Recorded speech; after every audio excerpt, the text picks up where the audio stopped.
보통 이혼이라고 하면 세 가지가 있습니다. 당사자들끼리 협의해서 진행하는 협의 이혼, 결국 협의가 안 되니까 재판으로 가져가서 그 판사한테 판결을 받는 재판상 이혼, 그리고 중간에 조정위원, 이 가운데서 적절한 타협점을 찾아주는 조정이혼, 이렇게 세 가지가 있습니다. 통계상으로 보면 79% 확률로 협의 이혼이 더 많았어요. 재판이나 어떤 제3자의 개입으로 이루어지는 경우가 21%니까 사실상 당사자들끼리 협의해서 이렇게 끝내는 이혼이 더 많다고 볼 수 있습니다.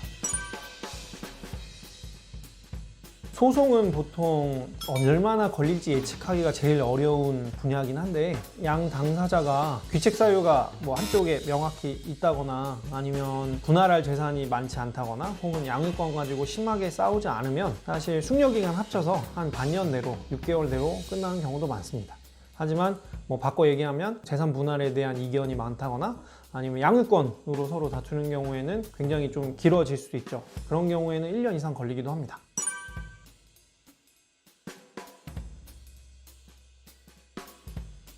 이혼 소송 중에 화해를 하는 경우, 이거에 대한 공식적인 통계는 없기 때문에 딱 뭐라고 말씀드리긴 좀 힘들지만 사실 드문 일이긴 합니다. 법원에서 숙려기간이라는 게 있어요. 이혼을 하고 싶은 부부한테 법원에서 심사숙고할 시간을 가져라 라고 하는 시간을 허용한 게, 미성년자 자녀가 있을 때는 3개월, 없을 때는 1개월 이라는 시간 동안은 재판이 진행되지 않고 이거에 대해서 다시 생각을 해보는 시간을 줍니다. 물론 이 경우에도 뭐 한쪽이 뭐 폭력적인 성향이라거나 아니면 명백한 사유가 있을 때 경우에는 이 숙려기간도 면제가 될 수 있는데, 재판이 진행되면 서로 감정적인 골이 더 깊어지는 경우가 더 다반사이기 때문에 사실 재판 과정에서 좀 화해로 이어지는 경우가 많다고는 할 수는 없을 것 같습니다.